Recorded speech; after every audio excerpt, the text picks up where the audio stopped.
Halo semua, perkenalkan nama saya Bibi Novita dari kelas SIM 2101 dengan NPM 21120046. Di sini saya akan menjelaskan sebuah materi yang berjudul Estetika Seni Grafis dan Sketsa. Istilah estetika secara etimologis berasal dari bahasa Latin aestheticus dan dalam bahasa Yunani yang berarti rasa atau hal-hal yang bisa diserap oleh panca indera. Estetika juga dianggap sebagai cabang ilmu filsafat yang membahas tentang keindahan yang di dalamnya ada seni dan alam semesta.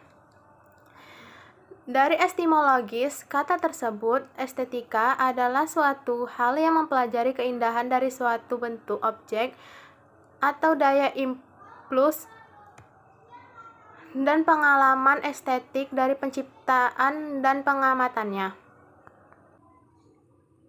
Estetika merupakan turunan dari aisthenomai yang berarti saya melihat, meraba, dan merasakan.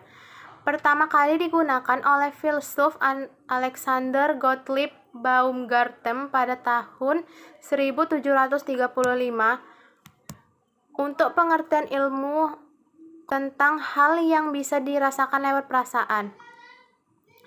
Suatu karya seni bukan hanya memberi pengetahuan dan pengalaman yang berharga bagi kehidupan saja, karena juga memiliki nilai keindahan. Pengertian keindahan membawa kita pada pertanyaan.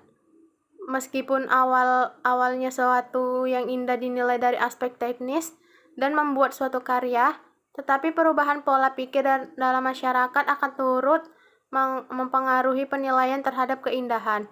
Misalnya pada masa realisme, keindahan berarti kemampuan menyajikan suatu dalam keadaan keadanya.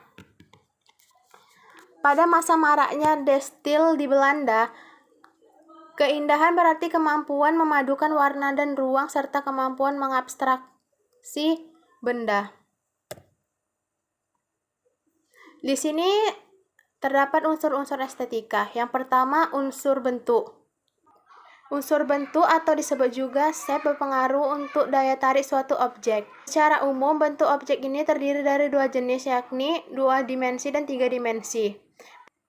Bentuk 2 dimensi tidak memiliki volume datar seperti foto, lukisan, hiasan, dinding, dan sebagainya. Bentuk 3 dimensi memiliki volume, ruang, dan kedalaman seperti patung, tas, pakaian, dan lain-lain. Yang kedua, unsur warna. Warna juga dapat mempengaruhi penampilan suatu objek. Biasanya pemilihan warna akan disesuaikan dengan orang yang akan menggunakannya. Contohnya, selera warna pada pakaian anak muda cenderung memiliki sifat berbeda dengan pemilihan warna yang sudah tua. Yang ketiga, unsur tema. Tema adalah bentuk atau ide gagasan yang ingin disampaikan oleh pencipta objek atau sebuah karya seni kepada penikmat seni atau orang lain secara lebih luas. Unsur tema umumnya akan dipengaruhi oleh beberapa faktor tertentu. Contohnya adat istiadat, kondisi geografis, kondisi budaya, dan sebagainya. Yang keempat, unsur motif hias. Unsur motif hias ini adalah pola atau bentuk gambar yang menjadi hiasan pada objek atau produk seni tertentu. Yang biasanya bertujuan adanya motif hias ini menambah nilai estetika atau keindahan pada objek seni ketentuan atau standar. Selanjutnya, manfaat estetika. Manfaat estetika ada beberapa. Yang pertama, mendalami pemaknaan tentang rasa indah terutama dalam sebuah kesenian. Yang kedua, memperluas pengetahuan dan penyempurnaan pemaknaan terkait unsur yang objektif untuk membangkitkan rasa indah pada manusia. Yang ketiga, dapat memperluas pengetahuan dan penyempurnaan dalam pemaknaan unsur subjektif yang berpengaruh pada kemampuan menikmati rasa keindahan. Yang keempat, memperkuat rasa cinta pada kesenian dan kebudayaan dengan mempertajam kemampuan apresiasi atau menghargai suatu objek kesenian.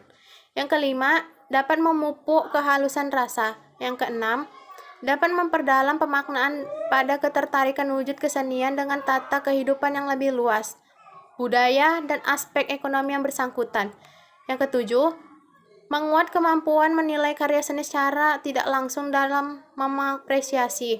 Yang kedelapan, meningkatkan kewaspadaan pada pengaruh-pengaruh negatif perusak mutu atau kualitas kesenian. Bahkan yang kelestarian untuk aspek-aspek atau nilai-nilai tertentu dalam sebuah kebudayaan. Itu yang sangat berbahaya. Yang kesembilan, memperkokoh masyarakat dalam keyakinan kesosialisasian, moralitas, kemanusiaan, dan ketuhanan dalam diri masing-masing. Yang kesepuluh, dapat melatih kedisiplinan dalam cara berpikir sehingga mampu mengatur pemikiran secara sistematis. Hal-hal ini dapat membangkitkan potensi diri untuk berfalsafah dan memberikan kemudahan menghadapi segala permasalahan dan memberi wawasan luas baik secara spiritual atau psikologis. Selanjutnya, contoh nilai estetika. Yang pertama, menonton pertunjukan, yaitu seperti kita menonton wayang atau menonton film pertunjukan lainnya. Yang kedua, keindahan lukisan. Misalnya, kita melukis sebuah gambar pemandangan atau orang. Yang ketiga, kecantikan. Yang biasanya itu seperti misalnya dandan dan lain-lain. Nilai estetika bersifat subjektif pada diri yang bersangkutan. Seseorang akan merasa senang dan melihat sebuah lukisan yang menurutnya sangat indah. Selanjutnya, aspek estetika. Yang pertama ada absolutisme, yaitu suatu penilaian karya seni yang mutlak tidak bisa ditawar lagi. Yang kedua, anarki. Anarki merupakan suatu penilaian berdasarkan pendapat masing-masing individu atau perorangan. Yang ketiga, realistisme, yang merupakan suatu penilaian seseorang yang tak mutlak serta sifatnya masih objektif. Selanjutnya, teori estetika. Yang pertama, teori estetika formil, yaitu jika keindahan eksterior bangunan melibatkan masalah bentuk serta warna. Teori ini juga memandang keindahan sebagai suatu hasil formal dari tinggi, lebar, ukuran, dan jumlah warna.